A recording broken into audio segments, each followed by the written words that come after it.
নমস্কার বন্ধুরা, আজকের আমি তোমাদের সঙ্গে শেয়ার করব হায়দ্রাবাদি এগ কারি। তো চলো বেশি কথা না বলে রান্নাটা শুরু করে দিই। কড়াতে তেল দিয়েছি, তেলটা গরম হতে ওর মধ্যে দিয়ে দিলাম একটা বড় সাইজের কুচানো পেঁয়াজ। এবারে ভালো করে একটু নাড়াচাড়া করে লাল লাল করে ভেজে নেব বেরেস্তার জন্য।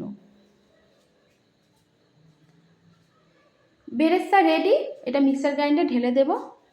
এর মধ্যে দিয়ে দেব কিছু কাজু বাদাম আর কাঁচা লঙ্কা। লঙ্কাটা অবশ্যই কিন্তু তোমরা তোমাদের প্রয়োজন অনুযায়ী দেবে। আর দিয়ে দেব 3 চামচের মতন টক দই।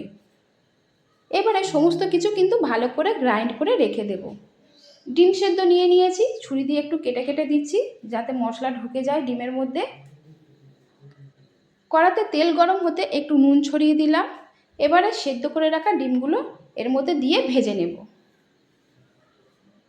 ভালো করে নাড়াচাড়া করে একটু লাল লাল করে ভেজে নেব।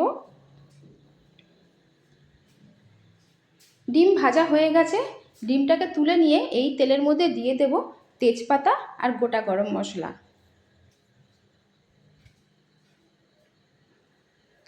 কয়েক সেকেন্ড নাড়াচাড়া করার পরে এর মধ্যে দিয়ে দিলাম 1 চামচের মতন আদা রসুনের পেস্ট। আদা রসুনের পেস্টটাকেও একটু নাড়াচাড়া করে নিলাম।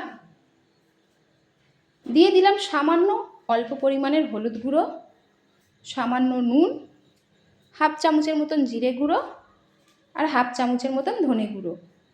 একটু জল দিয়ে দেব যাতে মশলাটা পুড়ে না যায়। কয়েক সেকেন্ড আবারও মশলাটাকে নাড়াচাড়া করে নেব। তারপরে এর মধ্যে দিয়ে দেব গ্রাইন্ড করে রাখা মশলাটা, যেখানে ছিল বেরেস্তা, টক দই, কাজু বাদাম আর কাঁচা লঙ্কা। খুব ভালো করে মশলাটাকে নেড়ে চেড়ে নেব।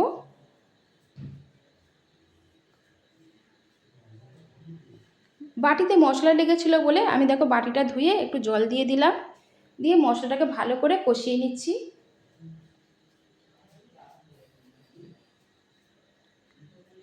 মশলাটা আমার প্রায় কষানো হয়ে গেছে। এখানে আমি এবারে জল দিয়ে দেব।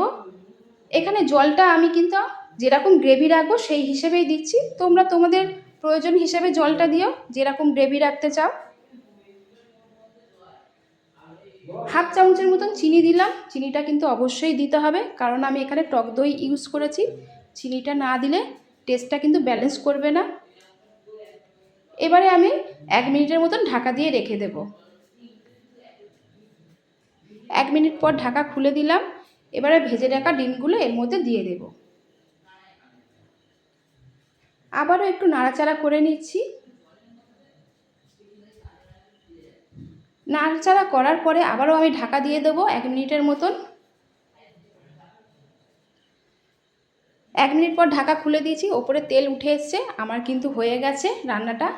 এর মধ্যে দিয়ে দেব 1 চামচের মতন গরম মশলা। তো বন্ধুরা, আমার এই রেসিপিটা কেমন লাগলো? যদি ভালো লেগে থাকে অবশ্যই লাইক করো, ফলো করো, প্রচুর প্রচুর শেয়ার করো।